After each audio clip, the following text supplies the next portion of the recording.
Sonora, ide berikut ini adalah ulasan tentang kisah pelaku pesugihan siluman ular yang hidupnya sekarat. Tono merupakan salah satu dari puluhan orang yang menggantungkan hidupnya dengan bekerja sebagai seorang petani di sebuah lereng Gunung Merapi. Namun beberapa bulan ke belakang, tampaknya menjadi seorang petani bukanlah pekerjaan yang menjanjikan lagi. Pasalnya setiap panen yang dilakukan ketiga bulan sekali pasti hasilnya sangat jelek dan bahkan bisa dibilang hancur akibat hama tikus. Hidup sebagai petani memang untung-untungan. Kalau panen besar dan hasilnya bagus, maka ia akan dapat rejeki nomplok. Tono pun mulai berpikir ingin berhenti menjadi seorang petani, karena ia tidak bisa lagi bergantung dengan hasil panen yang terus-terusan jekek seperti ini. Kehidupan terus berlanjut dan kebutuhan terus meningkat, tak heran jika Tono berpikir keras bagaimana caranya ia bisa menjadi seorang yang kaya raya. Sepulangnya dari ladang ia berjalan kaki sambil menelusuri jalan setapak perkampungan di desanya. Langkahnya itu terhenti ketika Tono mendengar pembicaraan sekelompok orang yang berada di sebuah pos kamling.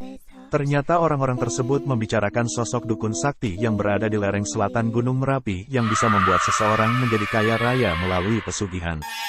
Bagi mereka yang ingin menemui dukun tersebut, ia harus melakukan ritual dengan naik ke lereng selatan Gunung Merapi setiap malam Jumat sebanyak 7 kali, dan pada kunjungan yang ke-7 dipastikan ia akan bertemu dengan dukun tersebut.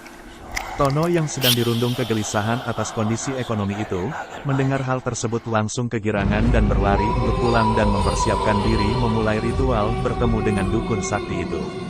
Setelah mempersiapkan banyak hal, akhirnya malam Jumat pertama Tono siap berkunjung ke tempat dukun sakti tersebut di lereng selatan Gunung Merapi. Perjalanannya yang pertama sampai dengan yang ke-7 semuanya berjalan lancar. Hingga Tono pada malam Jumat ke-7, ia akhirnya bertemu dengan dukun sakti tersebut. Ternyata dukun sakti tersebut merupakan jelmaan siluman ular yang akan membantu seseorang untuk melakukan pesugihan agar diberikan kekayaan yang melimpah.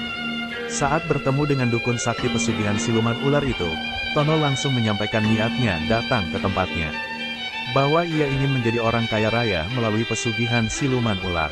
Kondisi Tono pun semakin buruk dan badan Tono tak lagi bisa untuk digerakkan atau dibuat untuk berjalan. Namun anehnya setiap Tono merasakan kesakitan, di bawah badannya muncul koin emas dan uang yang jumlahnya sangat banyak. Ternyata selama ini, Tono kurang menyimak desas-desus warga secara lengkap. Kalau ternyata melakukan ritual dengan dukun sakti tersebut berarti setuju untuk sekarat seumur hidup dengan penyakit bersisik dan bernanah. Sementara itu, semakin parah penyakit yang dialami, semakin banyak pula uang yang didatangkan.